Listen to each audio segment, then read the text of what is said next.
Bom dia a todos.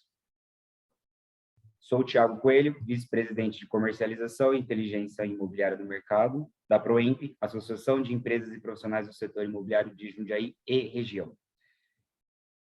Hoje, aqui para mais um webinar, sejam todos bem-vindos.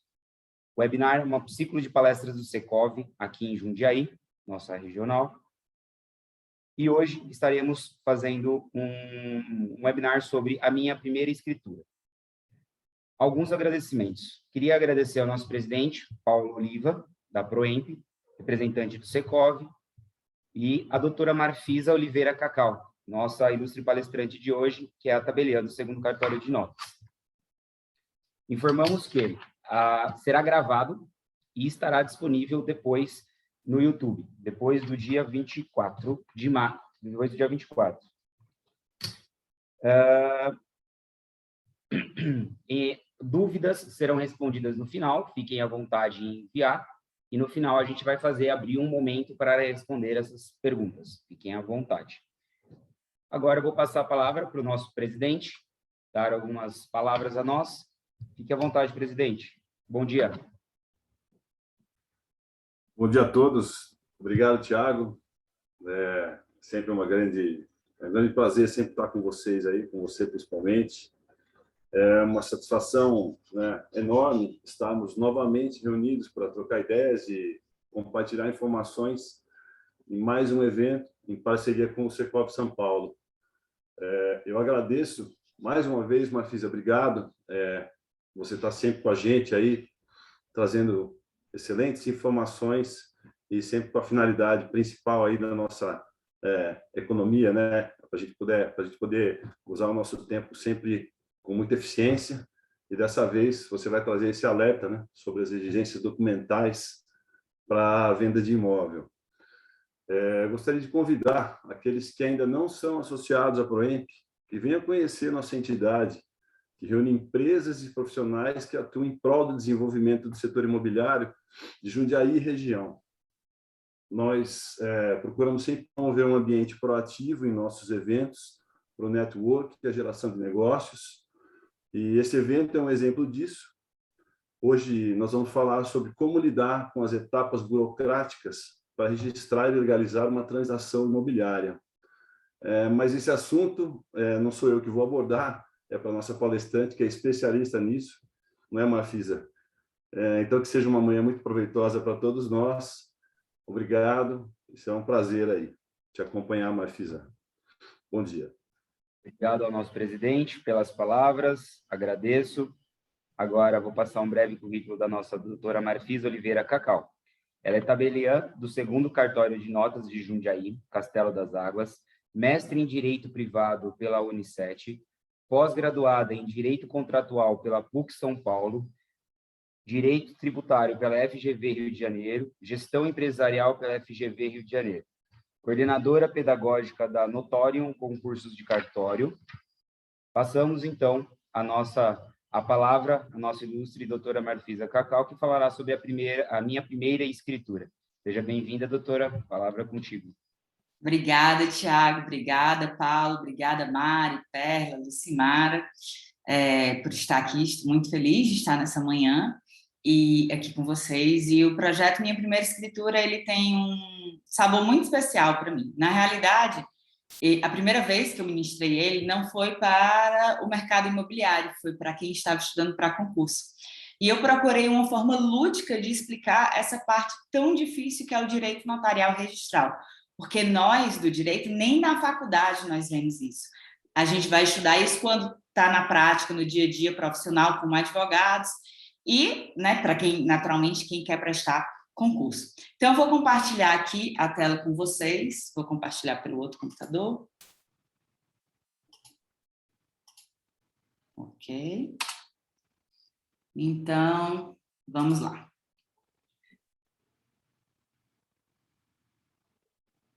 Vocês estão vendo? Ainda não, né? Pronto. Então, minha primeira escritura,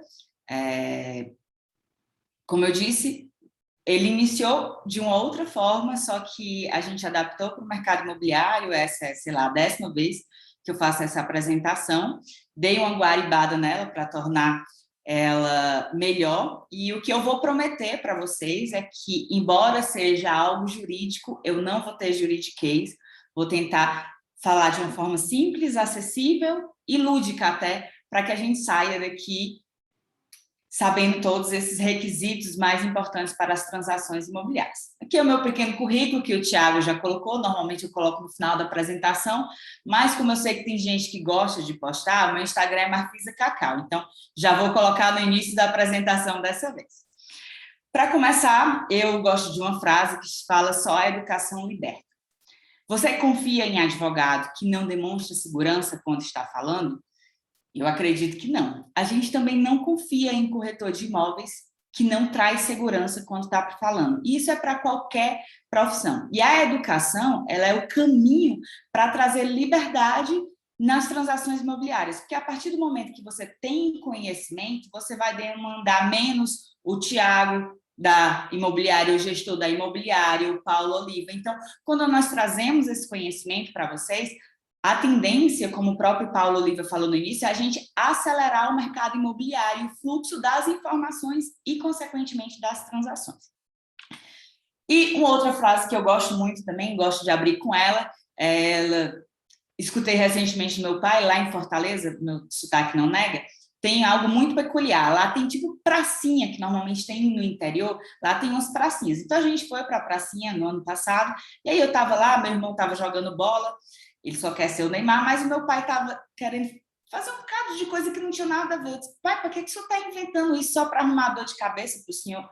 Ele, minha filha, entenda uma coisa. Quem não vive para servir, não serve para viver. E aquilo tem gente que atribui a Gandhi, tem gente que atribui a Jesus essa frase, mas ela ficou martelando na minha cabeça e, na realidade, ela é a essência da própria Proemp, do Secov, do Cresce. São todas associações que existem para servir o mercado imobiliário, para servir a comunidade aqui de Jundiaí, especialmente a Proemp. E vocês também, no dia a dia da gente, nós estamos servindo a população. E eu escutei uma frase parecida esses dias que dizia assim, eu não estou no mercado de carros, eu estou no mercado de pessoas que vendem carros. Então, o Thiago não está no mercado de compra e venda de imóveis, ele está no mercado de servir pessoas que querem comprar imóveis. E essa é realmente a essência de toda a atividade, de todo serviço, especialmente aqui da nossa atividade notarial, que é um serviço público. Então, o servir tem que estar na nossa essência. Sem mais delongas, vamos começar aqui. O que é que a gente vai aprender hoje? Então, se eu parasse para explicar tudo, não seria só em 1h30. A gente vai fazer um corte aqui para a gente poder condensar o conhecimento da forma que seja mais proveitosa possível para vocês. Então, nós vamos dividir em 5 partes. A primeira parte é a oração, a segunda parte são as pessoas, a terceira, os negócios, e a quarta, os imóveis, e a quinta, o juridiquês em grau máximo. Embora eu tenha prometido que não vou falar juridiquês, nesse eu vou, mas vocês vão entender facinho. Como é muito longo, essa apresentação, na verdade, é dividida em 2, a gente vai passar por todas elas, mas o que a gente vai focar mesmo são as pessoas, porque elas são comuns em todas e quaisquer transações, e normalmente é o que dá mais treta. É a documentação das pessoas que não está regularizada. Então, vamos lá. A primeira é a oração. Essa oração aqui não é a oração que você faz assim, pedindo a Deus para fazer uma venda, sem ter ficado lá no plantão de vendas, atendendo ligação, sem ter ficado esquentando os leads. Não é essa oração, não.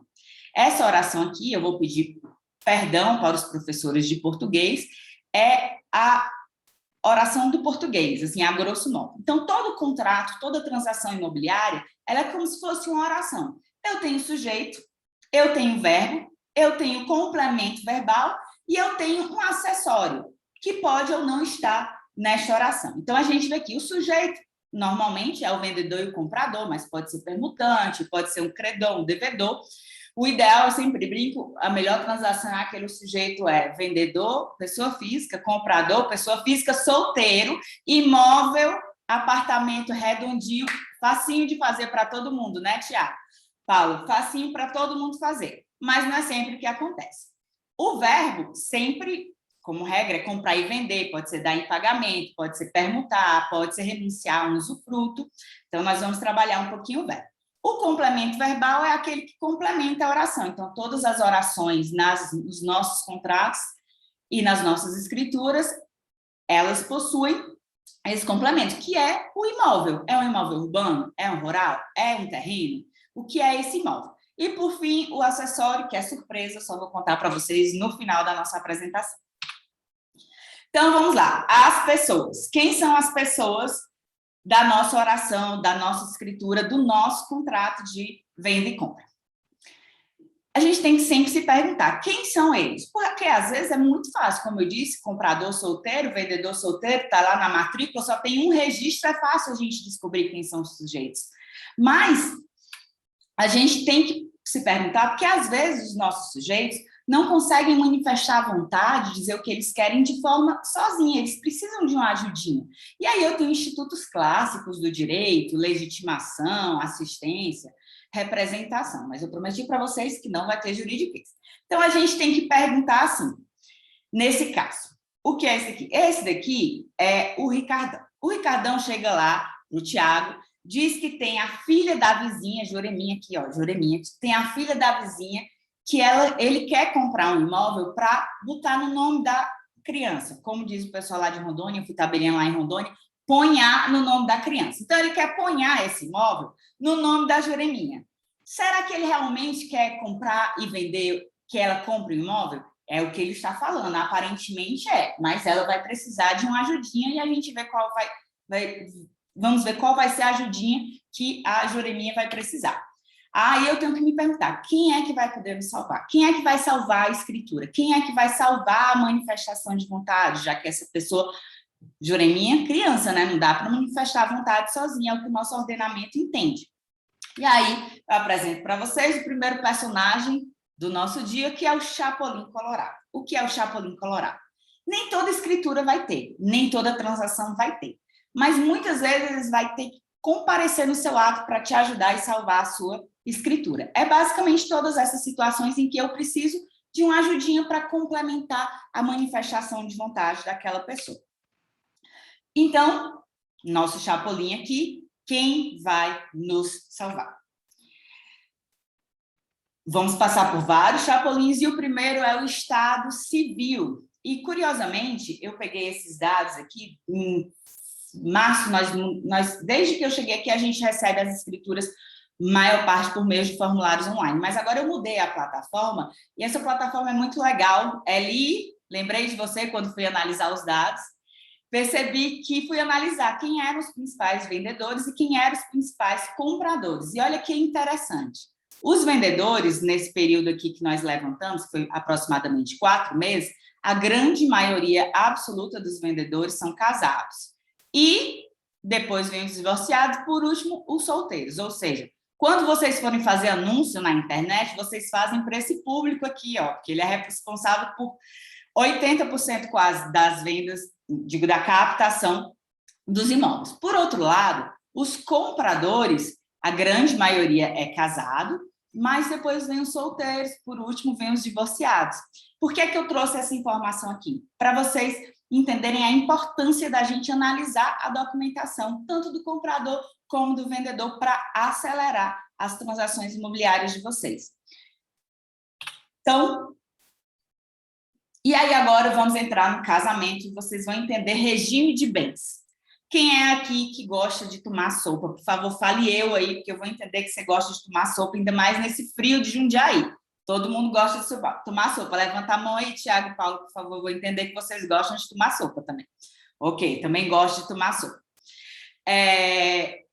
O regime de bens, ele funciona como se fosse uma panela de sopa ou várias panelas de sopa. Nós temos, por exemplo, Marquise, eu tenho minha panela de sopa solteira. Então, tá aqui dentro da minha panela de sopa, eu vou colocando todos os bens que eu for adquirindo, eles vão para cá. Depois, o meu esposo, ele tem a panela de sopa dele de quando ele era solteiro. E ele vai colocando lá todos os bens dele antes de casar. Quando a gente casar, aí é que a gente vai saber se nós vamos ter uma panela de sopa a mais, se nós vamos ter uma única panela de sopa, e é assim que funciona o regime de bens. Então, eu tenho a minha panela de sopa aqui, meu esposo tem a panela de sopa dele. A gente casou no regime da comunhão parcial de bens, que hoje é o regime legal. Nós vamos criar uma nova panela de sopa, que todos os bens que a gente vier adquirir após o casamento, a gente vai colocar nessa panela de sopa. Mas eu ainda vou ter minha panelinha de sopa aqui e ele vai ter a panelinha de sopa dele ali. Se a gente for vender um imóvel que está na nossa panela de sopa que nós compramos após o casamento, a panela de sopa é dos dois. Então, os dois vão ter que comparecer na escritura vendendo. Mas, se eu for vender um imóvel que está na minha panela de sopa, a rigor, a panela é só minha. É só minha. Mas, quem é que gosta de comer sopa e colocar uma torradinha ali do lado, assim, com manteiga? Né? Eu gosto. Não sei vocês, mas eu gosto. Então, que bom, Paulo. Então, tem a torradinha. O que é a torradinha? Todas as vezes que eu for vender um bem meu que seja particular, eu tenho que dar a torradinha, porque quem é que vai negar uma torradinha para o amor da vida da gente? A gente não pode negar uma torradinha para o amor da vida. O que é a torradinha?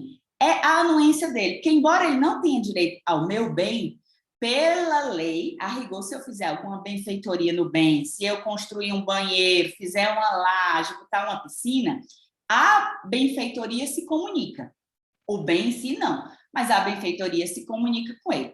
No dia a dia, o Tiago, o Paulo e eu não tenho como saber se teve benfeitoria ou não. Então, na dúvida, a gente vai exigir a torradinha. Sempre que houver casado pela comunhão parcial de bens, a gente vai, se o bem for dos dois, está na panelona de sopa dos dois, a gente vai exigir os dois vendendo. Agora, se o bem for só de um e o outro for vender, a gente vai exigir a anuência, que é a torradinha.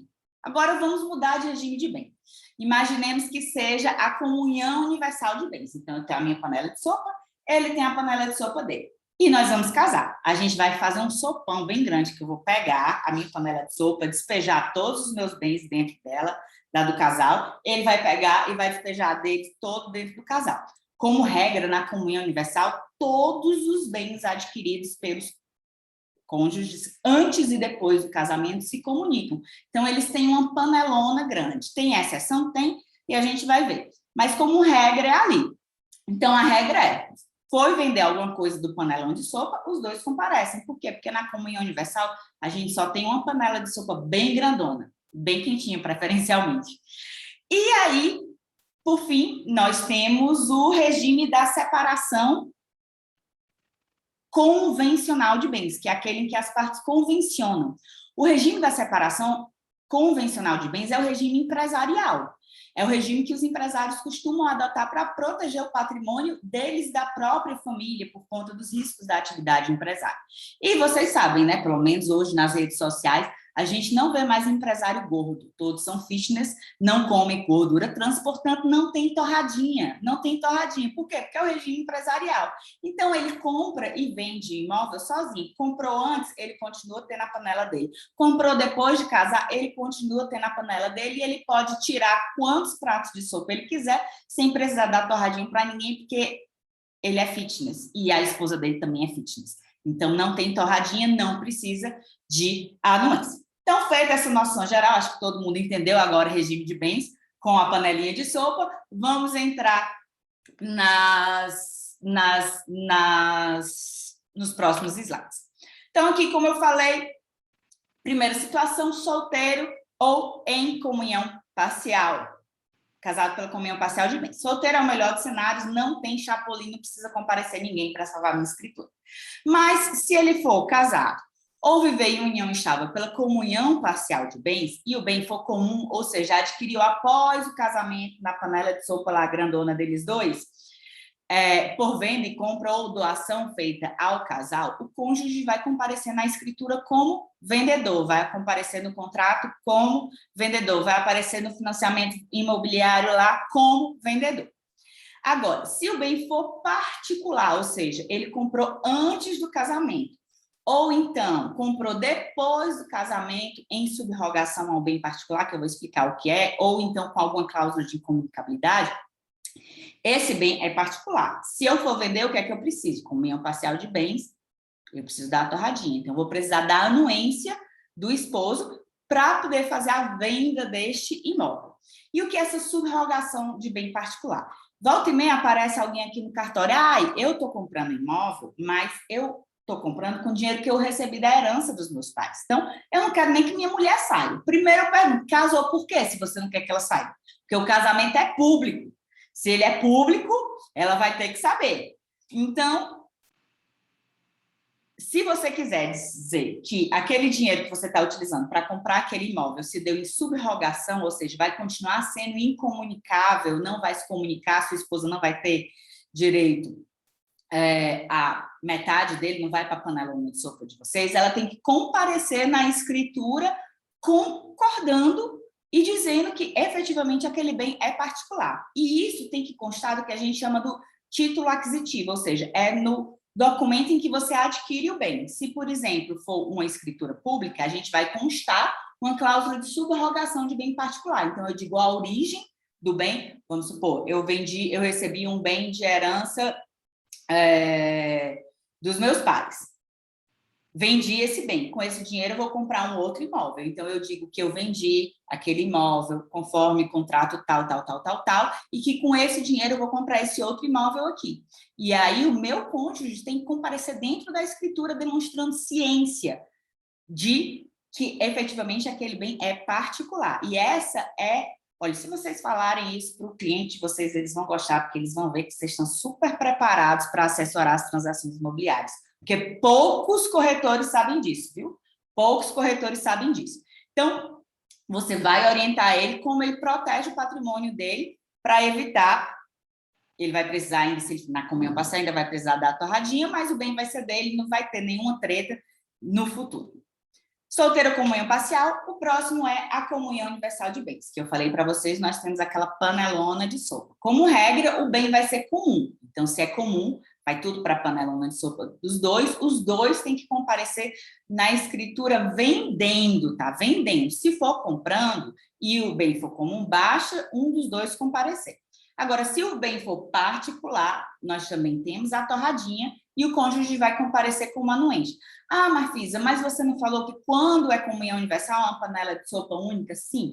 Só que em algumas situações nós teremos bens particulares, que são aqueles que os pais ou outra pessoa doou para um dos cônjuges ou deixou em inventário com cláusula de incomunicabilidade, ou seja, ele disse expressamente que, embora eu sei que você casou na comunhão universal de bens, mas eu não quero que esse bem se comunique com seu esposo ou com sua esposa. Então, dentro daquele documento, vai estar claro que ele não quer que se comunique.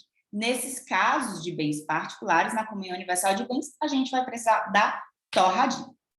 E aí, separação convencional de bens, nós já sabemos, regime fitness, não tem empresário gordo mais na internet, são todos magros, correm maratonas, né, Paulo? E é sempre com pacto. Pacto. Então, separação convencional com pacto, marquei. Como regra, o bem é sempre particular, mas em algumas situações, o bem vai ser comum. Não por força do regime de bens, mas ele é comum porque os dois resolveram adquirir juntos, então eles adquirem, não a rigor como casal, mas como condôminos. É como se eu, o Paulo e o Tiago resolvêssemos adquirir juntos um imóvel. A gente adquirir esse imóvel em condomínio. Quando o casal, que é casado na separação convencional de bens, adquire um bem junto, esse bem, ele não vai se comunicar por força do regime de bens. Eles estão lá na escritura, na matrícula, mas cada um tem exatamente a fração ideal de 50%, 50%. Fechou? Aí agora a gente tem um regime que é um pouco mais raro, mas quando aparece, dá treta, que é a separação legal obrigatória de bens. É um regime que não é a pessoa que escolhe que vai casar para aquele regime. O Estado entende que em determinadas situações ele tem que proteger o casal e por isso ele impõe o regime da separação legal ou obrigatória, sem pacto, ela não tem pacto antinupcial. E só que na prática a jurisprudência meio que equiparou a separação legal à comunhão parcial de bens. Os efeitos são os mesmos. Por quê? O que é que ele disse? A jurisprudência. Que mesmo que eles sejam casados na separação legal de bens, se aqueles bens foram adquiridos em razão do esforço comum dos cônjuges, o bem vai se comunicar. Agora, se não tiver esforço comum, o bem não vai se comunicar. Tiago, como é que você vai saber que teve esforço comum? Paulo, como é que você vai saber? Eu não tenho como saber se foi esforço comum, se teve ou não. Não tenho como adivinhar isso. É a mesma coisa da benfeitoria. Então, pelo sim, pelo não, como eu não tenho como saber, você também não tem como saber, o nosso chapolim nesse contrato, nessa escritura é, quando for casado, na separação legal ou obrigatória de bens, e o bem for comum, ou seja, adquirido após o casamento, entrou na panela de sopa lá, independente se teve suor ou não, para poder fazer aquela sopa dos dois juntos, o cônjuge vai ser vendedor. Agora, se o bem for particular, ou seja, foi adquirido antes do casamento, ou então adquiriu com alguma cláusula de incomunicabilidade, o cônjuge vai comparecer com o anuente, porque a rigor ele teria direito à torradinha, lembram da torradinha, ok? Então, aí agora, como vocês viram, o grosso, 60% dos nossos vendedores, dos nossos compradores são casados. Mas uns 16% dos nossos vendedores são divorciados. E aqui é que acontece boa parte também dos imbróglios na hora do contrato e na hora da escritura pública. Por quê? Se o divorciado comprou como divorciado, ótimo, já está lá na matrícula que ele é divorciado, tranquilo, como um grilo, apresenta só a documentação, a certidão de casamento com a averbação do divórcio. Mas esse não é o problema. O problema é quando ele comprou enquanto casado, o bem era comum e ele não fez a partilha, que acontece com frequência. Então, o casal quer divorciar rápido, não quero saber de bens, assina logo aquela escritura que é sem valor declarado, vapt-vupt, faz e não faz a partilha de bens. Então, nós temos duas situações. Se ele fez a partilha dos bens, ótimo, mas às vezes ele fez a partilha e não registrou. Então, ele tem que registrar a partilha, quer dizer, primeiro ele averba o divórcio na matrícula do imóvel e depois ele vai registrar a partilha. Então, aquele imóvel que antes era dos dois, estava lá na panela de sopa, tudo misturado, agora ele é 50% de cada um, porque foi registrada a partilha. Mas, como eu falei para vocês, o que dá treta é quando eles não fazem a partilha. Então, eu tenho duas opções, embora que eu só tenha colocado uma. Tenho duas opções. A primeira é, se ele não fez a partilha, vai lá e faz uma escritura de partilha do divórcio e registra, se quiser. Se não, uma opção que a gente utiliza até com certa frequência é comparecem os dois vendendo. Eu não vou precisar gastar com a escritura ou com o processo judicial para partilhar os bens, se os dois forem vender e dividir igualmente o imóvel entre eles.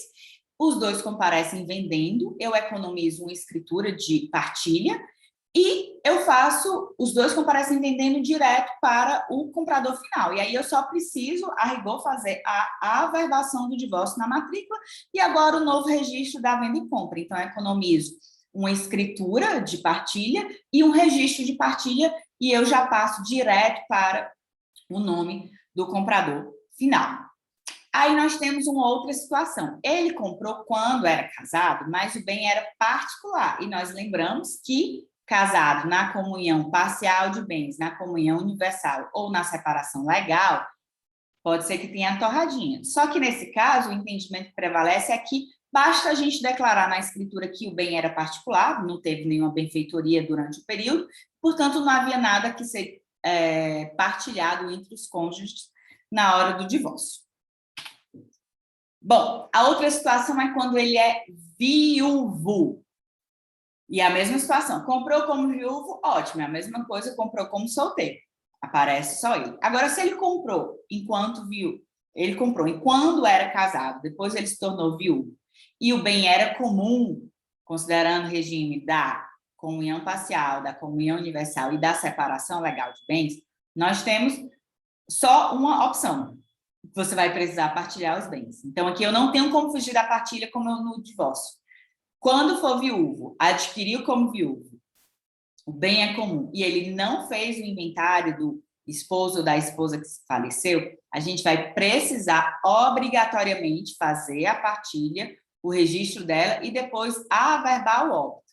Tem uma alternativa aqui, que é o seguinte, não fez a partilha do ex, ainda não fez o inventário e a partilha. O que você pode fazer, eventualmente, é fazer uma cessão de direitos hereditários dentro da própria escritura de inventário e partilha, e a vantagem dessa cessão é que o comprador comparece nessa escritura como cessionário, ele recebe o bem direto para ele como cessionário e eu vou economizar um registro. No cenário tradicional, eu teria que fazer a partilha, o inventário e a partilha e dizer que o imóvel vai ficar para o viúvo e para os 2 filhos. E depois fazer uma nova escritura de venda e compra. Então, eu teria que fazer a escritura de partilha, o registro da partilha, a escritura de venda e compra, o registro da venda e compra. Mas nessa opção que eu estou dando para vocês, a gente só vai fazer a escritura da partilha, e aqui a seção de direitos hereditários, e eu vou registrar direto no nome do cessionário, que seria o comprador.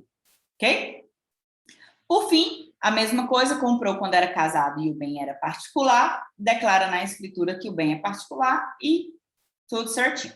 E aqui eu coloquei uma lista, não vou entrar muito a fundo dela aqui, das documentações que a gente precisa. Vocês usam ela para consulta. RG, CPF, certidão de casamento. Vou só reforçar aqui a questão do pacto antinupcial. Muitas vezes o casal casou, fez a escritura pública, mas não registrou o pacto antinupcial no cartório do domicílio conjugal. A ausência desse registro não impede que a gente faça a escritura, mas ela impede que seja feito o registro da escritura no registro de imóveis. Então, o que é que nós precisamos fazer? Nós podemos fazer a escritura, nós constaremos uma advertência nela de que não foi apresentado o pacto, enquanto isso, você tem que obrigatoriamente levar para registro junto ao oficial de registro de imóveis. Então, todas as vezes que eu tiver pacto, eu preciso de 2 coisas. Eu preciso da escritura pública do pacto e do registro dele junto ao oficial de registro de imóveis. Se eu tiver só a escritura, a gente até faz a escritura, mas não registra enquanto você não tiver os 2. Então, é imperioso que nós tenhamos os 2. E aí, aqui uma outra situação também, que não é tão comum, mas aparece aí umas 4, 5 por ano, é quando casou no exterior. Existe todo um procedimento para você legalizar essa documentação para que ela seja válida aqui no Brasil. E eu coloquei aqui as principais observações, o passo a passo de legalização dessa documentação para a gente poder fazer essa escritura e registrar corretamente. Bom, aí aqui o outro item que nós vamos falar é a capacidade. Vocês estão vendo essa pessoa aí. A gente olha para o Tiago, olha para ele, a gente às vezes acha que ele não gira bem da cabeça, né, Paulo? Eu acho que às vezes ele não gira tão bem assim da cabeça. Então, mas a rigor, para o direito, o Tiago, ele é absolutamente capaz. Que a maioria de nós aqui, eu presumo que todo mundo seja absolutamente capaz, que é o maior de 18 anos. Então, ele pode comprar e vender tranquilamente, não tem nenhum chapulim dessa escritura, não precisa comparecer ninguém para salvar. Mas, às vezes, nós temos o caso do absolutamente incapaz. Vocês lembram do Ricardão e da filha do vizinho, da vizinha, a Joreminha? Então, é esse caso aqui. Ele diz assim, que quer comprar e quer ponhar no nome da Joreminha. Mas pode ponhar no nome da Joreminha? Não pode.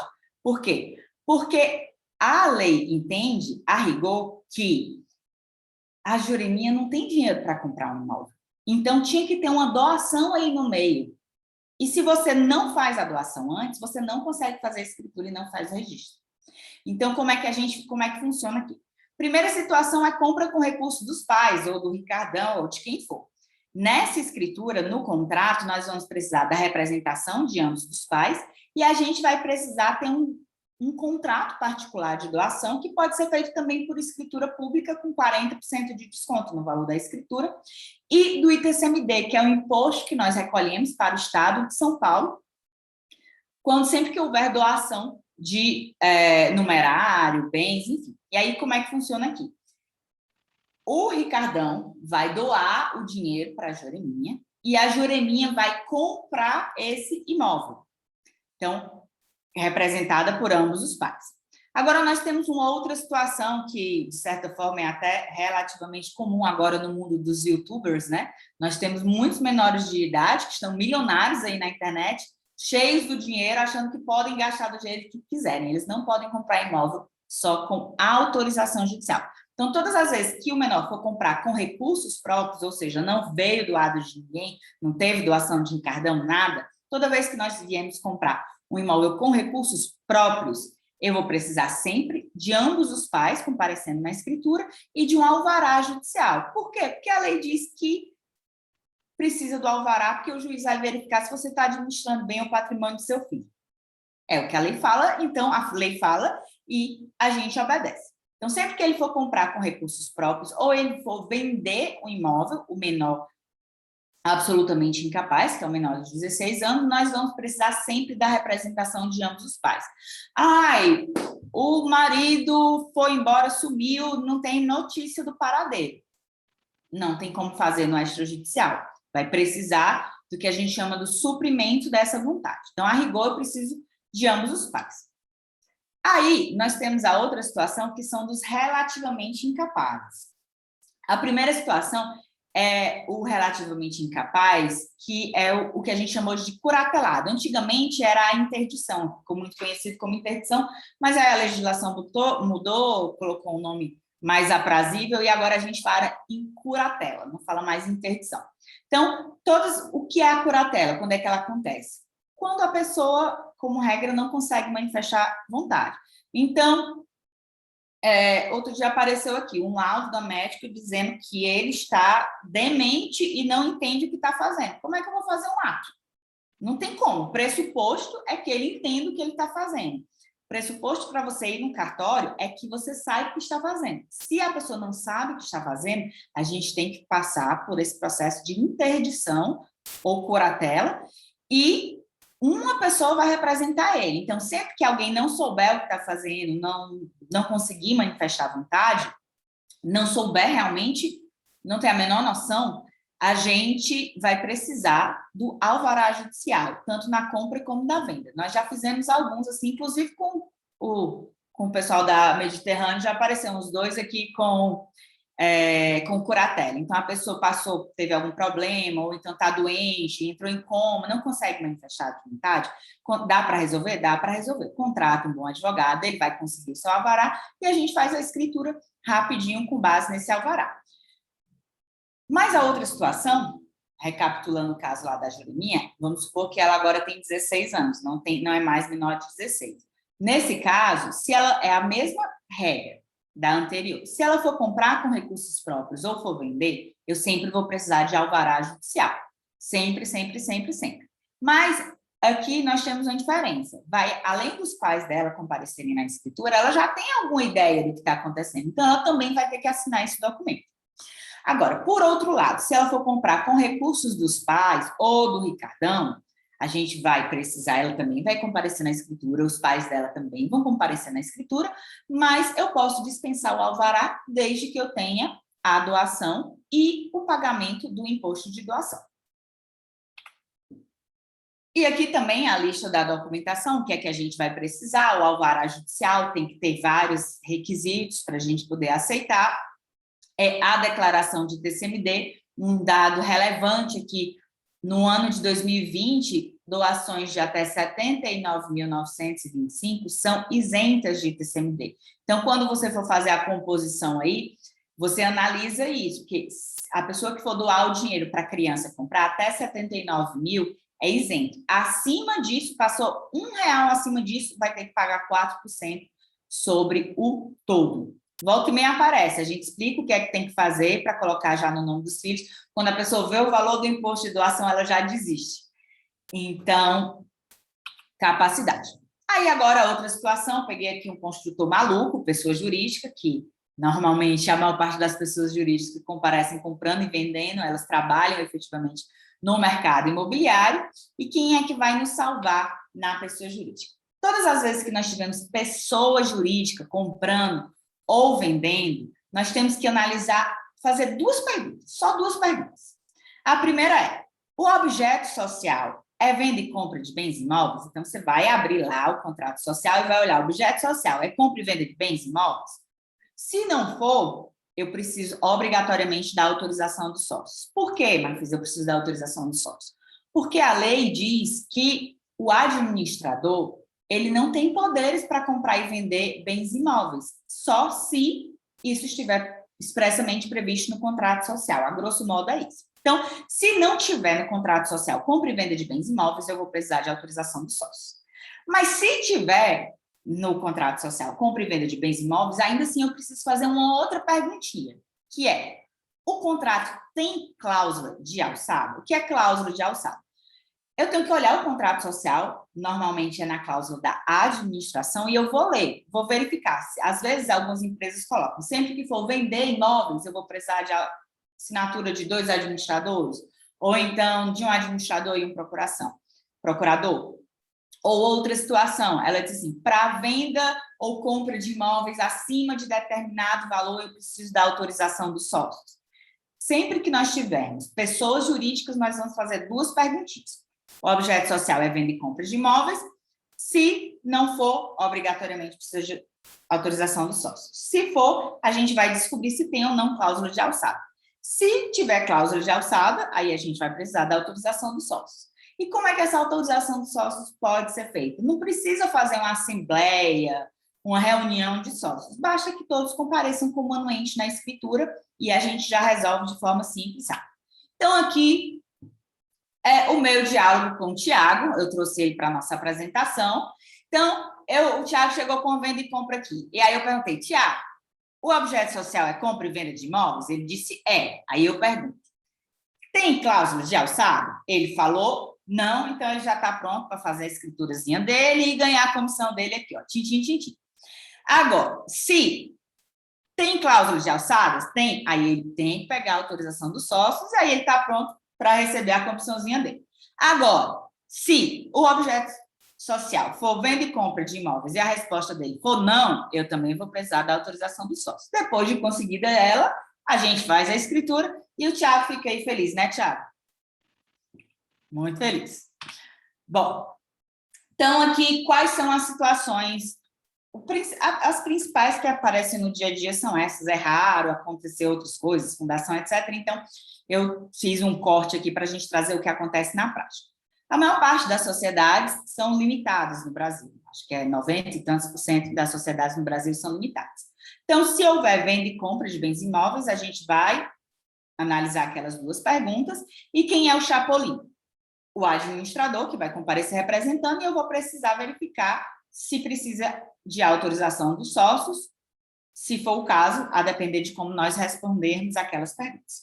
Na sociedade anônima, é a mesma coisa, só que na sociedade anônima, eu posso precisar, às vezes, da autorização da Assembleia ou do Conselho de Administração, e aí a gente vai ter que ler a documentação para descobrir, mas isso é bem mais rápido. Aí, outra situação é sociedade de advogados e sociedade simples. Advogado, o objeto social é venda e compra de bens imóveis? Não tem como, né? É prestação de serviço jurídico. Então, se um dia o doutor Carlos quiser comprar uma sede lá para Quadrate Advogados Associados, vai precisar comparecer ele e todos os outros sócios. Por quê? Porque não é uma atividade da empresa. Eles precisam anuir com aquela disposição daquele dinheiro, porque não é compra e venda de bens imóveis. Então, eu vou precisar da autorização da assinatura do administrador e a autorização do sócio, salvo se o contrato social dispuser de forma distinta. E uma outra situação que às vezes aparece aqui é de associações. Então, eu vou precisar sempre do administrador, que normalmente é o diretor da associação, e vou precisar de autorização dos associados. Então, por exemplo, a Proemp, ela resolve vender um imóvel. Pode, mas precisa de autorização dos associados, que essa autorização já pode estar no próprio Estatuto Social ou pode ser dada em assembleia dos associados. E aí aqui eu coloquei também a listinha da documentação de forma genérica para vocês verem. Uma coisa que é muito relevante, que muitas pessoas esquecem e isso acaba atrapalhando.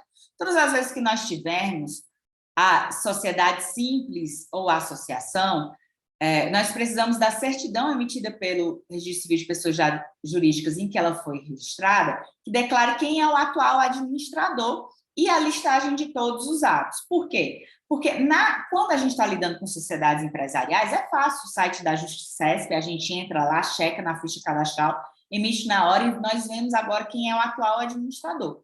Mas nós não temos algo semelhante dentro do Registro Civil de Pessoas Jurídicas, então nós precisamos dessa certidão de listagem de atos e que declare quem é o atual administrador desta sociedade. Bom, aí aqui, vocês gostaram da minha caveirinha? São os entes despersonalizados. O que são entes despersonalizados? São pessoas que não têm, são entes que não tem personalidade jurídica. Então, existem várias situações. O condomínio, por exemplo, é um ente despersonalizado, mas a lei entende que, em determinadas situações, ele pode ser sujeito de direitos e deveres. Então, ele pode, em algumas situações, comprar e vender bens imóveis. É raro, mas é possível. Só que o que acontece mais no dia a dia mesmo é espólio. O que é o espólio? É uma universalidade de bens e direitos que surge após a morte do titular daqueles bens e direitos. Então, vamos supor que o Ricardão faleceu. Se o Ricardão faleceu, nós temos o espólio, que é composto por todos os direitos e deveres dele, e bens, enfim, do Ricardão. Aí, o que é que acontece? O espólio, ele pode comprar e pode vender? Sim, em determinadas situações. Então, quando o que ocorre com mais frequência? O Ricardão morreu, a família não tem dinheiro para pagar o ITCMD, então eles precisam se desfazer de um bem imóvel para poder pagar as custas e depois terminar o inventário. Pode fazer? Pode. Mas sempre que for uma venda do espólio em nome próprio, a legislação exige o alvará judicial. Alguns estados da federação admitem que essa autorização seja feita por escritura pública, mas em São Paulo nós ainda não temos essa autorização. Porém, todavia, entretanto, sabe aquela situação que aparece o cara aí na sua imobiliária com você e diz assim, não, vou comprar, mas eu não quero gastar o dinheiro agora com ITBI, com escritura, com registro, não, que não estou querendo gastar esse dinheiro agora. Então, vamos só pegar uma procuração do vendedor. Aí, quando o vendedor morre e ele não fez a escritura, não fez o registro, não fez nada, ele diz, não, mas eu tenho uma procuração aqui. Só que a procuração é um contrato que se chama mandato. E uma das causas de extinção do mandato é a morte. Ou seja, essa sua procuração aqui não vale nada. Nada, nada, nada, nada. Aí você que não quis gastar com a escritura, o registro e o ITBI naquela época, agora vai ter que gastar com a escritura, o registro e o ITBI. O advogado do inventário do falecido, que não tem mais nenhum pau para dar no gato, e a escritura e o registro tudo aqui dentro. Então, o que é que acontece?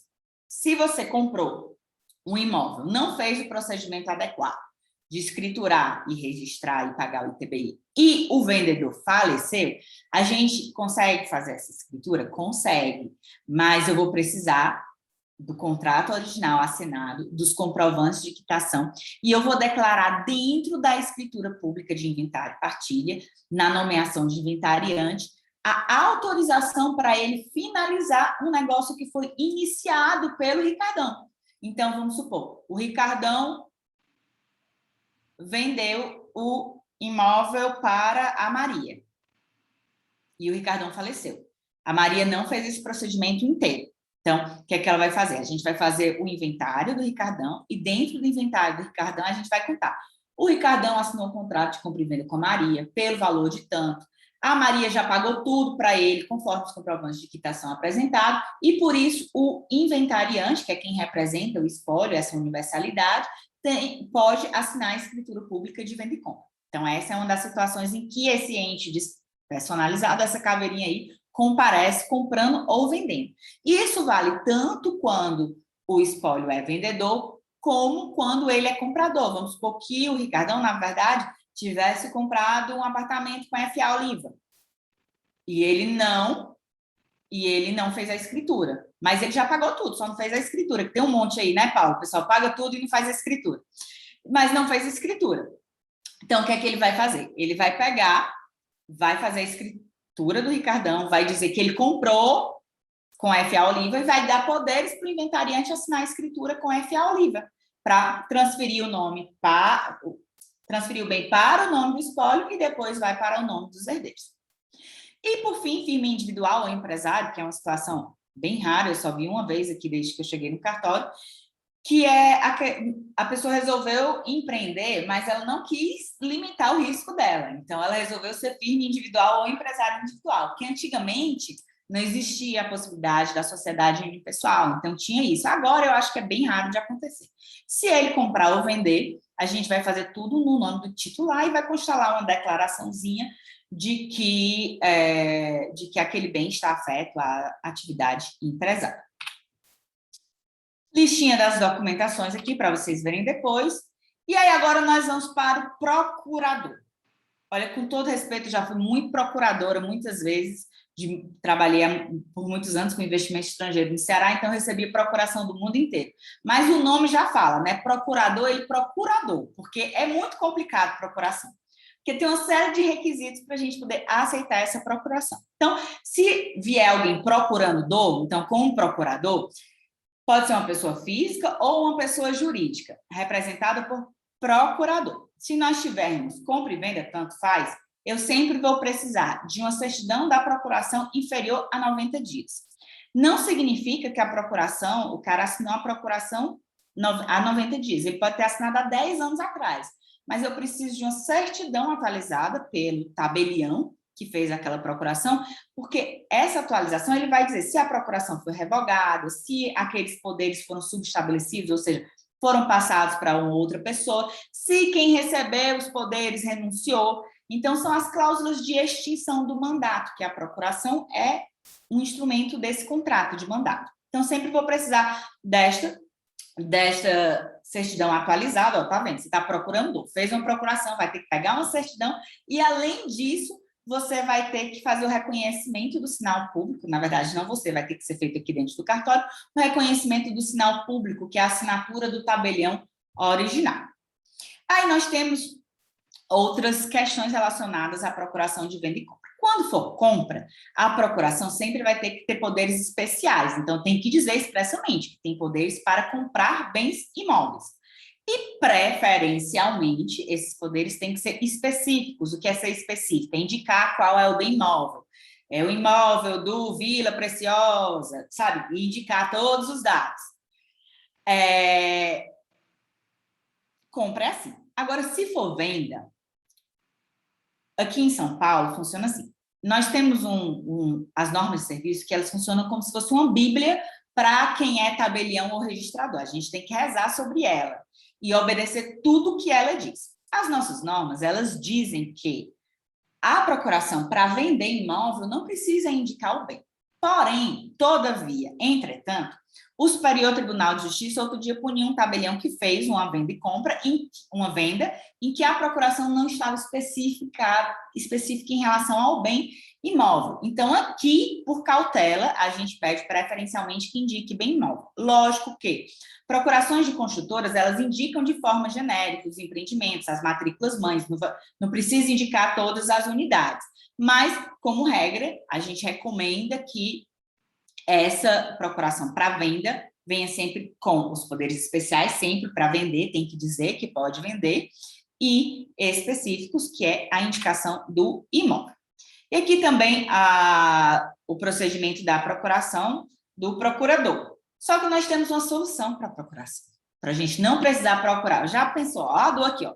Certidão da procuração inferior a 90 dias, tem que pegar uma certidão nova, tem que fazer o reconhecimento do sinal público, tem que verificar todos esses poderes, se tiver errado, vai ter que fazer uma nova procuração. Então, nós, para você não ficar procurando dor, nós temos a solução, que é o e-notariado. A gente fez no ano passado aqui, pela Proenf, também uma apresentação do e-notariado, e o e-notariado é a solução para você não ficar catando dor por aí, não fique procurando dor. Então, nós temos a possibilidade de resolver os problemas encurtando distâncias, economizando dinheiro, porque não vai precisar pedir para o seu cliente fazer uma procuração, gastar com a procuração ou ir com a certidão da procuração. Basta ele comparecer dentro da escritura de forma digital. E quando é que a gente pode fazer isso? Nós temos duas situações básicas para o mercado imobiliário. Então, vamos supor que não é venda e compra, é financiamento imobiliário. Você precisaria, em tese, da procuração de todo jeito. Então, desse jeito, você ainda vai precisar procurador, porque no financiamento imobiliário não aceita, é notariado, não dá para assinar à distância. Então, o tabelião, na procuração, quem é que pode fazer essa escritura? O tabelião do local do imóvel, ou o tabelião do domicílio do outorgante. Quem é o outorgante? Quem dá poderes, está dando poderes. Agora, na venda e compra, nós temos uma competência mais ampla. Então, é sempre o tabelião do local do imóvel. Então, se o imóvel estiver em Jundiaí, Eu ou os outros colegas aqui da cidade podem fazer essa escritura. Mas se o adquirente também estiver em Jundiaí, também temos a atribuição. Só que existe uma cláusula dentro do provimento que rege o e-notariado, que sempre que o imóvel estiver dentro do mesmo estado da federação, por exemplo, São Paulo, e o adquirente, quem estiver comprando, recebendo o direito, também estiver dentro do mesmo estado da federação, qualquer tabelião pode fazer. E aqui, qual é o chapolim no e-notariado? Quem é que salva o e-notariado? Nós temos basicamente 2 elementos. Primeiro, ele precisa ter certificado digital, que pode ser o certificado digital ICP Brasil, ou pode ser o certificado digital notarizado, que é gratuito para o usuário. Então, não paga nada mais para fazer pelo e-notariado. E nós precisamos de um documento que identifique ele no mundo digital. O que é esse documento? De forma macro, o que é aceito hoje pela legislação é uma CNH, porque a gente vai colocar seus dados ali dentro do sistema, vai validar eles, ele vai me dizer até o percentual de chance de você ser você. Por exemplo, a gente fez a do Paulo, deu 98% de chance de ele ser ele, mas deu 2% de não ser você, viu, Paulo, quando saiu o seu. Então, ele é analisado dentro da base de dados do Denatran. E a gente também está firmando agora um convênio com o TSE, para pegar também essa base de dados e cada vez as transações ficarem mais seguras. Eu até brinco, eu digo, prefiro assinar digitalmente, porque é o computador que está reconhecendo a pessoa. Não tem uma plástica no meio, entendeu? É ele que vai analisar o percentual de chance da pessoa ser a pessoa. Então, eu vou precisar da identificação ou pela CNH, ou, se você tiver firma aberta em algum cartório no país. E há outras situações, a gente resolveu, inclusive, um caso aí da Mediterrâneo, Thiago, não sei se você se recorda, que a gente, ao invés de utilizar, não tinha firma aberta no Brasil, mas o casal casou no Brasil. Então, nós fizemos um ofício para o oficial de registro de imóveis responsáveis e pedimos uma cópia do processo de habilitação. Então, eu tinha documentos arquivados por um cartório com fé pública que mostravam que aquela pessoa era a pessoa. Nós conseguimos esse elemento de segurança, emitimos o certificado digital e fizemos a escritura. E, por fim, vai ser feita a videoconferência notarial. Então, recapitulando aqui rapidamente, é notariado que tabelião pode fazer. Se o imóvel estiver em Jundiaí, o adquirente pode estar em qualquer lugar do planeta, desde que lá tenha Wi-Fi. Tem que ter Wi-Fi, sem Wi-Fi não dá. Então, ele pode estar na Lua, em Marte, dá para fazer aqui no Castelo das Aves. Se o imóvel estiver em qualquer lugar do Brasil, porque nós não temos atribuição ainda para fazer escritura de qualquer lugar do mundo, e quem estiver comprando, recebendo na doação, o donatário, na compra e venda, o comprador no inventário, o herdeiro, e ele tiver domicílio em Jundiaí, também podemos fazer aqui no Castelo das Aves. Ou, se o imóvel estiver em qualquer município do estado de São Paulo e o adquirente também estiver em qualquer município do estado de São Paulo, também conseguimos fazer por videoconferência notarial aqui no Castelo das Aves. E aqui é a situação quando o seu adquirente, o seu vendedor, está no exterior e vai ter que fazer por financiamento bancário, para alguém assinar por ele aqui o contrato fisicamente. Se o imóvel estiver em Jundiaí, o outorgante pode estar em qualquer lugar do planeta, desde que tenha Wi-Fi. A gente consegue fazer aqui no Castelo das Aves. Agora, se o imóvel estiver em qualquer lugar do planeta, aí é bom, né? Receber a comissão em dólar, Thiago. Essa daí é bom. Lembrei agora da época que eu recebia meus honorários em dólar. Então, aí é bom. Pode estar em qualquer lugar do planeta. Vai ter que seguir o processo de legalização. A gente faz a procuração, a apostilha, etc. Mas a gente consegue fazer a procuração por aqui, desde que quem estiver dando poderes tenha um comprovante de domicílio em Jundiaí. E o processo de emissão do certificado digital, que é gratuito, é bem simples, você vai enviar os documentos para o cartório, vai aguardar a nossa validação, vai baixar o aplicativo do seu celular, comparecer na videoconferência e depois seguir as instruções para concluir. Bom, aí aqui vocês estão pensando, Marfisa, champanhe às 10 horas da manhã? Pois é. Primeira vez que eu fui fazer uma diligência aqui em Jundiaí, foi lá na antiga Barreto Piscinato, e 9 horas da manhã o pessoal abrindo champanhe para comemorar vendas. Bom, agora que eu ajudei vocês a resolverem todas essas tretas de pessoas, eu espero que vocês me chamem para comemorar essa primeira venda, né? Então, por isso, 9 horas da manhã, que eu descobri que é um costume jundiaense. Lá no Ceará não tem essas coisas, não. No máximo, um cafezinho e um biscoitinho. Champanhe, 9 horas, 10 horas, impossível. Então, estou esperando aí meu convite para celebrar essa venda de vocês. E aí, agora nós passamos o grosso da nossa apresentação, nós vamos para a terceira parte, de forma mais superficial, como eu falei para vocês, que é um mundo de coisas para a gente aprofundar. Que é o verbo, a parte 3. O que é o verbo? Então, é a manifestação de vontade, o querer. O que é que você veio fazer aqui? Então, como a gente já sabe, o Ricardão, ele não quer ponhar o imóvel no nome da Jureminha. Ele quer doar um dinheiro para a Jureminha comprar o imóvel no nome dela. A gente precisa entender o que é que ele quer. Quem é esse daqui? Uma pena que eu não posso ver vocês. Escreve aí no chat. Será que eu vejo o chat? Quem é esta pessoa na transação imobiliária? Alguém adivinha? Não? Ninguém adivinha? Não, Tiago, você não adivinha quem é? Gente, esse é o Aladim. Esse é o Aladim, dá para ver o macaquinho, né? O Aladim é o seu cliente. E esse daqui, quem é? Quem é? O gênio da lâmpada. Quem é o gênio da lâmpada? É você, corretor de imóveis. Você está ali para realizar o desejo do Aladim. Ele pede, você faz o quê? Obedece. Obedece. Então, eu quero, até como diz minha sogra, na fazenda da grama, não, na fazenda da grana. Quer um imóvel lá na fazenda da grana? O que é que você faz? Você obedece. Ele pediu, você vai lá e arruma um imóvel para ele comprar lá. Então, mas quem assistiu Aladim, eu acredito que todo mundo que está aqui assistiu Aladim, vocês lembram que ele disse que eu não posso fazer 3 coisas. Eu posso realizar todos os seus desejos, Aladim, mas eu não posso fazer 3 coisas. Eu não posso matar ninguém. Eu não posso fazer ninguém se apaixonar por você, viu, Tiago? Vou falar para sua namorada isso.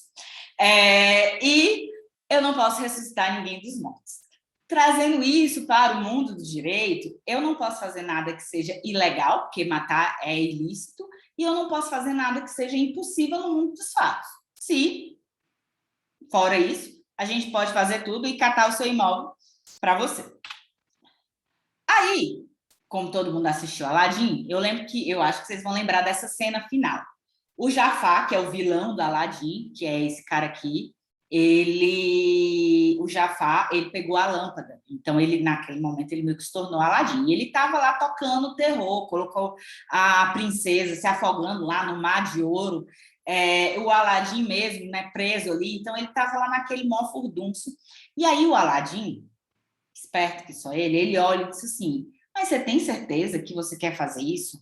Porque você é o Todo-Poderoso, você não quer algo muito melhor, não? Quer o seu gênio da lâmpada? E aí ele vai e ele dá um bote no Jafar. O Jafar diz que quer ser o gênio da lâmpada e ele acaba sendo aprisionado. Só que você vai fazer exatamente o contrário disso, porque você não é gênio da lâmpada do mal, você é gênio da lâmpada do bem. E você vai estar ali para ajudar o seu cliente a conseguir o palácio dele e vai dizer seu desejo é uma hora. Então, os negócios, a rigor, quais são os negócios? Você vai ter que dar uma ajudinha, porque às vezes o Aladim não sabe bem o que é. Então, você vai orientar ele, que nem o Aladim fez, só que do contrário, né? Porque você é o gênio da lâmpada do bem, vai ter que orientar ele qual é o negócio adequado para ele fazer. Que aqui, como a gente já sabe, no caso do Ricardão, ele não vai... A Jureminha não pode comprar um imóvel sozinho. Ele tem que doar o dinheiro para ela e depois compra. Então, os principais negócios aqui no mercado imobiliário que aparecem no dia a dia naturalmente, a venda e compra. O que é bastante comum de acontecer é a venda e compra bipartida, ou seja, os pais compram usufruto e os filhos compram a nua propriedade. É uma excelente forma de fazer um planejamento sucessório. Por quê? Porque quando os pais vierem a falecer, eu não vou precisar fazer inventário, basta averbar na matrícula aquele óbito e aí a propriedade vai para o nome já dos filhos. Então, o usufruto ele sempre vai representar 1/3 do valor do imóvel e a nua propriedade 2/3. Aqui eu coloquei errado.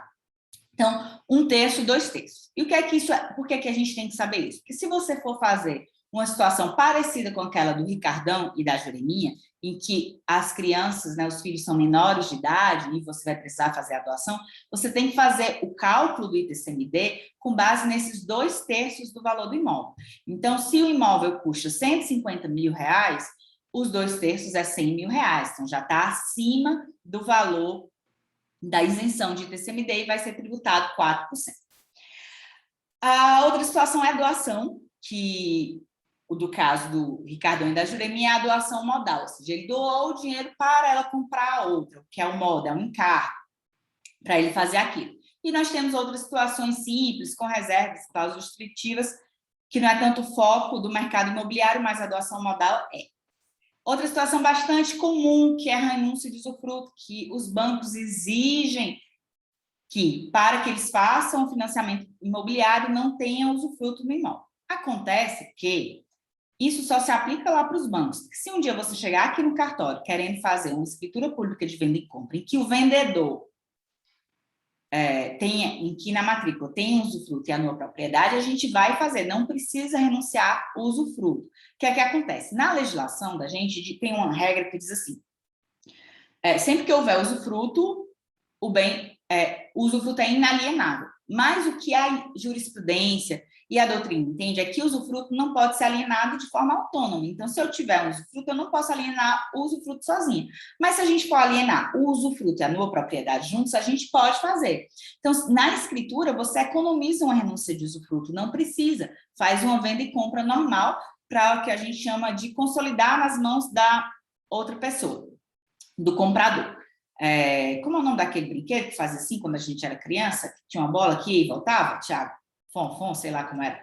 Não lembra, não? Tinha um brinquedo desse. Você fazia assim, ele ia e voltava. E isso é o que a gente chama de princípio da elasticidade. Vai e vem, obrigada, senhora. Vai e vem. Princípio da elasticidade da propriedade. Então, ela vai e vem. Eu posso abrir e fechar ela. Eu abri aqui, coloquei a nova propriedade, coloquei o usufruto. E depois ele vem e eu fecho nas mãos de alguém. É o vai e vem. Então, a gente pode fazer isso na venda e compra. Foi uma buzina, né, Adriana? Obrigada. Bom, e a outra situação é permutar. Ops, acho que eu copiei outra coisa aqui. Dar em pagamento, que acontece bastante quando é financiamento imobiliário e você faz uma permuta. Então, eu tenho uma permuta, eu tenho um imóvel que vai para financiamento e o outro que vai passar direto para o nome da pessoa. No que é financiamento, ok, tudo bem. Mas e no que vai passar para o nome da pessoa? Como é que eu faço? Porque eu não posso fazer a permuta, porque a permuta pressupõe que eu tenha direitos equivalentes, direitos iguais. E eu não tenho mais, porque a propriedade já foi passada para outra pessoa quando eu assinei a alienação fiduciária em garantia. Então, a rigor, na prática, a gente resolve por dação em pagamento. Mas você diz, tem que ser compra e venda. Mas cadê o dinheiro da compra e venda? Não tem dinheiro. E um dos requisitos da compra e venda é a pecuniariedade, é o dinheiro. Então, nessas situações, a gente costuma resolver por meio da dação em pagamento. Nós reconhecemos a dívida em razão de um contrato particular anterior e fazemos o pagamento porque eu não tenho dinheiro ali, eu não tenho transação financeira. E lembrando que todas as escrituras, é tudo fechado hoje em dia, né? É comunicado para a Receita, para o COAF, para a Secretaria da Fazenda, é tudo fechado. Então, como é que eu vou dizer que você recebeu um dinheiro que você não recebeu? A gente reconhece a dívida em razão do contrato particular e faz o pagamento. E a outra situação, que nós falamos já um pouquinho antes, é da cessão de direitos hereditários ou cessão de direitos de meação. Ao invés de esperar o inventário terminar, registrar o imóvel no nome dos herdeiros, a gente já pode fazer dentro do inventário. Então, se você tiver aí um imóvel que ainda não foi feito inventário, você pode, das duas, ou resolve logo tudo para deixar a documentação limpa, mas se a família não tiver condições, que é o que acontece quando a gente usa essa estratégia, a gente faz a cessão dentro do inventário e dá certo. Teve uma situação que nós fizemos assim, lembra que eu falei, quando tem um contrato particular anterior e é um ente despersonalizado, espólio, e naturalmente a pessoa faleceu. Se tiver assinado o contrato, tiver tudo pago, a gente pode fazer? Ok. Teve uma situação aqui no cartório que a família assinou na sexta-feira o contrato e o vendedor faleceu no domingo, de Covid. E como foi que a gente resolveu isso? A gente fez uma cessão de direitos hereditários dentro do próprio inventário, fez a escritura de direitos hereditários e já registrou direto no nome do comprador. Então, com isso, eu economizei um registro. Bom, aí eu já resolvi aí todas essas negociações, agora já são 2 vendas que eu ajudei vocês a fazer, 2 champanhe, 10 horas da manhã, não tenho o que fazer. É um costume de Jundiaí, segundo eu descobri. Então, eu espero que vocês me chamem para comemorar este evento. E aí, agora, os imóveis, que é o complemento verbal. como eu falei para vocês, é uma oração. Nós temos o sujeito, nós temos o verbo, que pode ser comprar, vender, permutar e etc. E o complemento verbal, que é o imóvel. Aí o Tiago, né, Tiago, por favor, me faça caridade. Quando você for vender um imóvel, você pergunta duas coisas. Como é que você vai pagar? À vista, a prazo? Tem várias outras perguntas para fazer, mas para a gente concentrar aqui na nossa apresentação, a rigor basta isso. Pagar à vista, a prazo. E você vai comprar o quê? Que é o complemento verbal. É um imóvel urbano? É um imóvel rural? É um terreno? Aí você pega toda a documentação desse imóvel. Mas, como é o Aladim que está pedindo, nós esperamos que ele peça de você um palácio, né? Eu quero um palácio. E aí você vai falar para ele, your wish is my command, e vai comemorar comigo, que eu acho que deve ser vender um palácio. E aí eu já vou para o terceiro chance do dia, não tenho culpa. É um costume jundiaiense. Aí agora a gente vai para a parte do juridiquês em grau máximo, que são os acessórios. O que são esses acessórios? Os acessórios, dentro do português, a grosso modo, me desculpe se tem algum professor de português assistindo, eles são elementos circunstanciais. Eu tenho vários tipos de acessórios. E um deles se chama adjunto, que são determinadas características e atributos que acompanham ou modificam aquela oração. Então, na nossa escritura, no nosso contrato de compra-venda, são situações assim, que comparecem, assim, dá um gostinho errado, assim, sabe? Não podia pegar um imóvel urbano, vendedor solteiro, comprador solteiro, para que foi pegar aquele negócio todo tratado para trazer para cá? São situações que vão dar um gostinho assim meio azedo na transação. Podia ser uma transação limpa, mas você resolveu trazer uma coisinha mais azeda. É o que foi que aconteceu. O Aladim do século XXI, ele deu uma repaginada, ele não fica mais só nas coisas da Disney, ele começou a assistir 50 Tons de Cinza, e aí disse assim, tá bom, eu não vou querer uma coisa simples, não, porque eu quero dar uma modernizada aqui, eu quero coisa complicada mesmo, eu quero coisa difícil, eu quero que você dê um estabelece na minha cara. E o que é que acontece? Na nossa escritura, você quer trazer um negócio enrolado para fazer? Eu vou fazer, mas podia ter trazido um negócio mais simples. Então, eu vou dar um chavefe na tua cara. Talvez tu traz um negócio redondo, comprador, pessoa física, vendedor, pessoa física, solteiro, imóvel regularizado. Não trouxe? A gente faz. Mas eu vou dar um chavefe na tua cara. E quais são os principais chabefes na cara do Aladim que a gente dá? Alterou o estado civil. Aladim, tu não era... comprou solteiro, por que é que tu não averbou isso na matrícula do imóvel? A gente faz, a escritura faz, mas coloca uma advertência dizendo que faltou averbar na matrícula que você se casou. Aladim, tu não casou? Não quis casar no regime empresarial? Não quer essa história torrada? Para que tu não fez o registro deste pacto antinupcial no registro de imóveis e depois averbou na matrícula? Quer fazer? Faz, mas toma um estabefe na tocada. Da próxima vez traz um negócio mais redondo para eu fazer aqui. Dívida de IPTU. Aladim, para que tu arrumou um vendedor que tem dívida? Não podia ter pego um vendedor que estava com tudo redondinho? Pegou um que tem dívida, tudo bem. A gente vai fazer essa escritura, mas a gente vai constar uma advertência que você vai ser responsável pelas dívidas de IPTU. Ah, Marfisa, mas eu não quero ser responsável. Sinto muito, Aladim. Das duas, ou você me apresenta a certidão de quitação, ou você declara que você é responsável pelas dívidas. Mas por quê? Não sou eu que estou dizendo. É o Código Tributário Nacional, não tem só tem essas duas opções. Então, toda vez que eu tiver dívida de IPTU, das duas, uma. Ou você me apresenta a certidão, ou o Aladim vai ter que receber um estabefe na cara dizendo que está recebendo a dívida deste vendedor. A alienação fiduciária em garantia, que é bastante comum, O imóvel tem uma alienação fiduciária em garantia. A gente consegue fazer a escritura? Consegue, desde que você já tenha carta de quitação, ainda que não tenha registrado, ou o comprador vá pagar o boleto lá na hora da escritura. A gente tem que deixar claro na escritura que a dívida vai ser paga e a gente vai aguardar o termo de quitação para apresentar no registro de imóveis. Dá para fazer a escritura? Dá, mas por que você não pegou um imóvel em que o vendedor comprou com dinheiro próprio, entendeu? Que está lindo, limpa a escritura. Para que você foi pegar uma transação que tem alienação fiduciária? Eu faço, mas vou dar um estabefe na tua cara, porque o vendedor já podia ter quitado esse negócio, já podia ter pego a carta de quitação e já podia ter averbado ela na matrícula e deixado limpo. Hipoteca, é raro, mas acontece com frequência, especialmente em empreendimentos de construtores. Poxa, Podia estar limpo, né? A construtora já podia ter quitado. Por que é que tu não pegou uma que não faz hipoteca? Pegou? Então tá bom. Então vou postar um tabef na tua cara e a advertência da hipoteca. Restrições urbanísticas. Acontece bastante em casos de empreendimentos imobiliários. Volta e meia, mas o que são essas restrições urbanísticas? São as regras do loteamento de construção, de recursos, de altura e etc. E a gente precisa constar a advertência. Por que é que tu não pegou um lote de rua que não vai ter restrição urbanística? Quer morar no condomínio chique? Então, toma o tabef na tua cara. Servidão de passagem.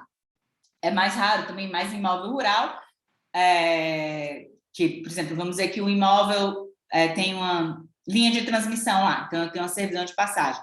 Vendeu o imóvel, comprou o imóvel, tem que constar na escritura a advertência que tem aquela servidão de passagem. Indisponibilidade. Eu nunca peguei desde que eu cheguei aqui. Pode fazer a escritura? Pode, mas a gente consta que o imóvel está disponível e que não vai ser registrado. As pessoas fazem? Fazem. Por exemplo, quando eu advoguei, tinha um cliente que ele já sabia todas as tretas do imóvel, né? O tabelião lá ia dar vários tabefes na cara dele, todas as tretas do imóvel do vendedor, mas ele comprou o risco, comprou o imóvel por um valor muito barato e ele já ia dar baixa na indisponibilidade, etc. A gente pode fazer a escritura sim, mas só registra depois que der baixa na indisponibilidade. Penhora da fazenda municipal e penhora da fazenda estadual, pode fazer? Pode, mas consta a advertência que tem uma penhora. Se for da Fazenda Federal, o bem, em tese, fica indisponível, ou seja, a gente não pode fazer nem a escritura quando é da União. E arrolamento fiscal, que é uma situação muito... Se vê arrolamento fiscal na escritura, lembra de mim, mas é muito complicado. É como se fosse uma notícia da existência de um processo perante a Receita Federal. E várias outras situações. Então, eu já disse para vocês que a gente pode fazer, dar um chabeque, aí vocês me chamam agora, porque eu já ajudei vocês a fazerem 4 vendas, uma delas foi um palácio, eu já estou aqui bêbada em Jundiaí, porque é um costume jundiaiense tomar champanhe na manhã. E agora, terminando aqui a nossa apresentação, vou terminar com uma frase, também gosto muito, que fala assim: a educação não transforma o mundo, a educação não transforma o mundo, a educação muda as pessoas e as pessoas transformam o mundo. Então, eu espero que com essas breves lições que nós tentamos passar agora por essa manhã, vocês consigam acelerar as vendas de vocês, realizar os sonhos dos clientes de vocês. Como vendedores e corretores, vocês sabem melhor do que eu que a venda ela sempre soluciona a dor de quem está indo atrás, que de preferencialmente eles peçam palácios para vocês, e é isso. Vamos transformar. E agora vou abrir o espaço do Mr. Bean. Dúvidas? Obrigado, doutora. Queria agradecer pela brilhante apresentação, pelas dúvidas. Eu acho que, pelo menos as nossas aqui, eu acho que é difícil ter uma escritura sem tabefes, né? É quase rotina acontecer isso, pelo menos as nossas aqui nunca são só aquela limpinha fácil. Sempre tem alguma coisinha para fazer. Casamento, então, é o que mais acontece, né? Que a gente vê aí. Legal. Obrigado mais uma vez, queria agradecer. Antes de eu abrir a pergunta, queria só fazer algumas ponderações. Queria agradecer ao Cresce Galvão, nosso delegado regional, representando aqui o nosso presidente Viana, do estado de São Paulo, Cresce Segunda Região. Colegas da Proemp, que eu vi aí que estão, agradeço. Sócios, para quem não é sócio, venha ficar sócio com a gente aí. Vice-presidentes também, colegas ali dentro da diretoria da Proemp. Agradeço a todos aí pela presença na palestra. Abrindo agora a perguntas, tem uma que já vou estar fazendo. Nas negociações de compra e venda, todos os envolvidos devem apresentar documentos que garantem a legalidade da transação, mas o vendedor é o principal responsável pela parte mais burocrática. Quais cuidados ele precisa ter para evitar complicações com o negócio? Então, o vendedor, as principais questões que ele precisa ver é a regularidade da documentação dele mesmo e do próprio imóvel. Então, vamos supor, outra situação que tem um tabef. Comprou o imóvel, mas não registrou. Faz a escritura? Faz, mas coloca o tabef dizendo que precisa registrar essa antes para depois fazer aquela escritura. Então, o que o vendedor precisa ver? Primeiro, se a documentação dele está apta e você, como corretor, tem competência para poder ajudar ele nisso. Então, a certidão de casamento está ok? Tem pacto antinupcial? Se tem, está registrado? Está ok? Documentos de identidade estão novos? Porque, às vezes, o pessoal comparece aqui com os documentos de identidade de 30 anos atrás. Se eu conseguir lhe reconhecer, tudo bem, mas às vezes eu não consigo reconhecer, então eu tenho outras situações, aí é outro tipo de chapolim, vou ter que pegar 2 testemunhas para reconhecer sua identidade. Então, o principal é você verificar se a documentação está apta, documentos de identidades atuais e que você consiga reconhecer a pessoa, certidão de casamento também em dia, pacto antinupcial se tiver registrado e a documentação do imóvel. Na matrícula, está no nome dele? Está no nome dele? Ótimo. Não está no nome dele? O que é que precisa para estar no nome dele? Então, você vai lá, ele comprou, fez uma escritura pública, mas não registrou? Então, vai lá e registra. Ele fez uma procuração, né? Mas o vendedor ainda está vivo? Então, aproveita e faz logo essa escritura pública. Comprou aí da FA Oliva, mas não fez a escritura? Então, faz logo essa escritura pública. O que acontece também, até com a certa frequência, não fez, está na construtora, não fez escritura pública. A gente pode fazer? Pode. Aí faz o que a gente chama de compra e venda concessão. É até em tese mais barato, porque você economiza um registro. Mas por que é que eu falo em tese mais barato? Porque Jundiaí tem algo que vocês sabem, que é bem particular da nossa cidade, que todas as vezes que eu tenho um contrato particular anterior, o ITBI tem que ser atualizado por todos esses anos. E às vezes vem um negócio assim gigante para você pagar. Então, é o barato que sai caro. Ao invés de ter escriturado na época apropriada, você demorou para escriturar e aí vai pagar mais caro o ITBI. Existe um entendimento do STJ, no começo do ano passado, que diz que não pode ser cobrado o ITBI das sessões, mas esse entendimento se aplica apenas ao âmbito jurisdicional. Eu, Marfisa, aqui no meu cartório, eu só posso dispensar o ITBI na sessão se eu tiver uma autorização judicial. Senão, eu vou exigir, e eu vou exigir nessas circunstâncias. Acho que é isso. Próxima pergunta. O contrato registra informações importantes sobre a transação, definindo regras, prazos, valores e formas de pagamento. Ele dá direito total da propriedade ao novo morador?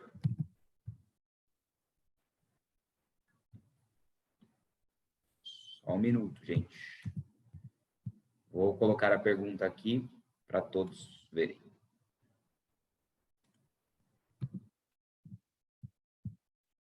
Doutora, está sem áudio. Desculpa, meu telefone estava tocando, esqueci de colocar ele em silencioso. Então, vamos lá. O contrato registra informações importantes sobre a transação, definindo regras e prazos. Ele dá o direito total da propriedade ao novo morador. Então, aqui no nosso sistema jurídico, nós temos, vou usar um pouquinho de juridiquês, nós temos um sistema de título e modo. O que é o título? O título é a escritura pública, é o contrato de financiamento. O modo é o registro. Então, a propriedade eu só tenho depois do registro. Não basta eu ter a escritura sem ter registrado. Agora é mais raro, mas antigamente acontecia bastante, a pessoa vendia para várias pessoas o mesmo imóvel e o pessoal não registrava. E aquele ditado, quem não registra não é dono. Então, eu preciso obrigatoriamente registrar para que ele tenha a propriedade. Mas eu não sei se você está falando da propriedade propriamente dita ou da posse. O momento que você vai dar a posse do imóvel é negocial. Você pode dar a posse do imóvel no sinal, você pode dar na escritura, você pode dar no registro. O momento que você vai dar a posse, ou seja, a chave do imóvel para comprador, é algo negocial, mas a propriedade só com o registro. Uma pergunta. Bom dia, Marfisa. E se o bem vai ser comprado e o cônjuge participar da compra, e uma parte do pagamento for com o bem que foi adquirido através de herança, como fica essa escritura? Então, aí nesse caso, a gente vai constar a mesma coisa, só que vai dizer que é só essa parte que ele está dando. Então, vamos supor, o imóvel vale 100 mil reais. 50 mil, ele está colocando com dinheiro em subrogação do bem particular anterior. Então, eu consto uma cláusula dizendo que se a parte dele do bem se dá em subrogação de bem particular anterior. E os outros 50%, a rigor fica dos dois. É como se ele tivesse na prática 75% e outros tivessem 25%. Por quê? Então, eu tenho lá o bem inteiro, 100 mil reais. Vamos colocar 300 mil, que fica mais fácil o cálculo. 300 mil não, 400 mil, que fica mais fácil o cálculo. Então, o imóvel vale 400 mil reais. Eu vou dizer que 50% do bem é em subrogação de bem particular. Ou seja, ele é só meu, 200 mil é só meu, não é de mais ninguém. Mas se nós somos casados na comunhão parcial, os outros 50% é dos dois, independentemente de quem tenha saído dinheiro. Então, esses outros 50% é dos dois, ou seja, 100 mil dele, 100 mil meu. Na prática, eu tenho 300 e ele tem 100, entendeu? Então, você pode constar? Pode, mas fica essa jabuticaba dentro da escritura. Nos contratos de financiamento, eu não sei como é que faz. Outro dia me fizeram uma pergunta em relação a isso, mas não sei se os bancos admitem colocar esse tipo de cláusula. Se não for possível, o que é que eu recomendo que você faça concomitantemente? Que faça uma declaração e reconheça a firma, constando essa circunstância e essa anuência, dizendo que aquele imóvel está sendo adquirido com recursos particulares, para proteger o seu cliente. Doutora, próxima pergunta. Como proceder se uma das partes for deficiente visual? Obrigado, Quadrati, pela pergunta. Nosso vice-presidente. Ah, que bom lhe ver aqui. Então, doutor Carlos, quando é deficiente visual, pelo Estatuto da Pessoa com Deficiência, ele pode manifestar à vontade de forma livre e plena. Deficiente visual, auditivo, qualquer um. Qual é a única peculiaridade? Essa escritura nós vamos ler em voz alta para ele. Então, a gente não vai fazer escritura em braille, a gente ainda não tem essa tecnologia. Então, a gente vai ler em voz alta. Se ele for surdo, a gente vai declarar que ele leu a escritura e ele vai manifestar a vontade dele pela assinatura, vai escrever, enfim. A gente, antigamente, quando era deficiente visual, a gente pedia para comparecer alguém para assinar a rogo dele. Então, ele está manifestando e alguém está dizendo que realmente ele está manifestando aquela vontade. Mas com o Estatuto da Pessoa com Deficiência, isso não é mais necessário, na verdade, é como se fosse um ilícito fazer isso. Então, basta que ele venha, desde que ele naturalmente esteja lúcido, né? Consiga manifestar a vontade e a gente faz a leitura do ato em voz alta para ele. Obrigado, doutora. Próxima. Os cartórios de notas em Jundiaí comunicam-se entre si. Motivo. Temos um caso em que os vendedores herdeiros não têm cópias do ITCMD, pagos no inventário. O inventário foi feito por um cartório X. Pergunta: o cartório Y pode ajudar requerendo esses comprovantes junto a esse cartório do inventário? Então, Tiago, os documentos que são arquivados no cartório, eles não são públicos. Eles só podem ser disponibilizados a requerimento da própria pessoa, do titular. Então, por exemplo, vamos supor seu cartão de firmas que está digitalizado aqui. Pelo notariado, eu posso mandar, mas eu não posso mandar tirar uma cópia e entregar para alguém aqui. Não posso, ninguém, nem que seja um outro tabelião. Então, esse tipo, embora, sim, nós nos comunicamos entre si, mas não existe essa possibilidade de eu requisitar um documento que está arquivado em outro cartório. Quem tem que fazer essa solicitação é a própria parte daquela escritura. Agora, se é de ITCMD, não sei se é alguma questão de inventário, etc., o que pode ser feito, nós temos um caso aqui, recentemente, que a gente vai tentar resolver dessa forma, eu acredito que é possível, é fazer um ofício para a Secretaria da Fazenda de São Paulo, do Estado de São Paulo, para solicitar cópia desses documentos ou a declaração de quitação, para poder registrar. Perfeito. Mais uma pergunta. Os cartórios de notas em... Opa, não. Essa foi a última, tá aqui. Agora eu vou fazer um. Pessoa jurídica de personalidade, objeto, administração patrimonial de imóveis, só que os proprietários são estrangeiros. 3 estrangeiros. O caso, nenhum mora no Brasil, o caso de um deles falece, mas eles têm procurador no Brasil que assina pela venda das propriedades. Não existe uma comunicação interpaíses. Como fica essa questão? Se o procurador pode ir lá e assinar essa escritura, teoricamente, não tem certidão de óbito. Tem que olhar o contrato social, né? A gente conversou sobre esse caso, doutor Tiago. Tem que olhar o contrato social, tem que olhar o que eu falei, 2 perguntas. Qual é o objeto social? Administração patrimonial. Imagino que tenha venda e compra de imóveis. Tem cláusula de alçada? Se não tiver, pode vender. Então, tem que analisar o contrato social. Se é compra e venda de bens imóveis, e a administração patrimonial normalmente tem isso, tem a administração de bens próprios e venda e compra. Então, esse primeiro requisito está preenchido. O segundo requisito é a própria administração, mas eu tenho uma procuração pública. Então, eu parto do pressuposto que o tabelião que emitiu essa procuração, ele já analisou e viu que quem estava otorgando poderes tinha poderes para isso. Então, o fato de um dos sócios ter falecido não altera a procuração, não revoga a procuração. O que revoga a procuração é quando é uma pessoa física otorgando. Extingue a procuração. É uma pessoa física otorgando. Mas quando é uma pessoa jurídica, ela permanece válida e rígida. Não vejo problemas em relação a isso, não. Obrigado, doutora. Desde que esteja válido, né? Não sei se tem prazo de validade da procuração. Agradeço a todos pela presença. Obrigado, doutora, mais uma vez pela brilhante apresentação. Agradeço também ao nosso presidente, Paulo Oliva, precisou se ausentar um pouco antes do final. Agradeço ao Secov, agradeço ao Cresce, Galvão, nosso delegado regional, representando aqui o nosso presidente. Agradeço a todos. Lembrando que, a partir do dia 27 de junho, vai estar disponível no site do Secov a apresentação para download, e a partir do dia 24, no canal do YouTube do Secov, vai estar disponível a palestra aí para caso queiram ver, ou até super indico, levem para as equipes, apresentem isso para melhorar o conhecimento de documentação.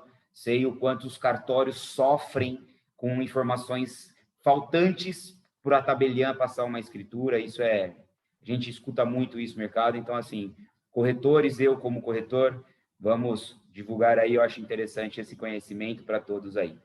Agradeço a todos, tenham um bom dia e fico por aqui. Obrigado, doutora, obrigado a todos. Obrigada, gente, uma grande alegria estar com vocês essa manhã.